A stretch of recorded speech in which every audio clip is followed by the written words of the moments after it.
bu ñu jotee ci alalu yàlla subhaanahu wa taala wala mbaax benn ci wareef bi ñu am mooy dañu ko war a bokk ak ñeneen ñi nu ngeen koy gën a bokkee seen dugg àjjana di gën a leer su nu ma joxee xam-xam amalu ma njëriñ ma koy téyel sama bopp ndax su ma deewee ak moom keneen du ci jëriñu te waxuma ci ab xam-xam bu ndaw bu mel ni defar gato de jigéen ñi moom duñu ko wax kenn ba ma ci laajee kenn lii neex na de jàngamal nuñ koy defee mu ne ma boo ci bëggee de nga jënd ci man moo gën ndax duma la wax nu ma koy defaree amul solo lii jafe-jafe bu tuuti la bu tuuti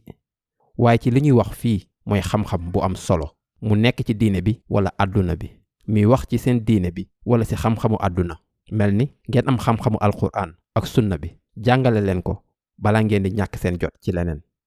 xadis bi nee na xayrukum man ta'allama alqur'ana wa allamahu nit ki gën ci yéen mooy kooku di jàng alqur'an ba pare jàngale ko kon amul benn njëriñ ma jàngu ko te duma ko bokk ak ñeneen ñi da ngeen war a jottali bataaxal bi ñépp a ci bëgg bataaxal bu baax la boo leen koy bokk ak ñeneen ñi da ngeen di nekk nit ku yelloo jannatul firdaws looloo tax boo leen gisee sax ab xam-xamu àdduna bii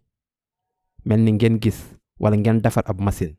wala ab jumtukaay wala leneen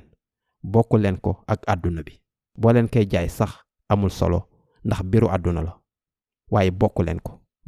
ko noo leen ko mënee ni mu gën a baree tamit boo leen deewee keneen dina ko yóbbu fu gën a kawe ndax da ngeen a yombalal nit ñi waat naa ko ni yàlla dina leen yombalal bisu pénc ki defar dara ngir yombalal ñeneen ñi yàlla dina ko yombalal àdduna ak àllaaxira xadiisu muhammad la sallallahu alayhi wa sallam kon am ay mbir yomb na de waaye bokk ko moo jafe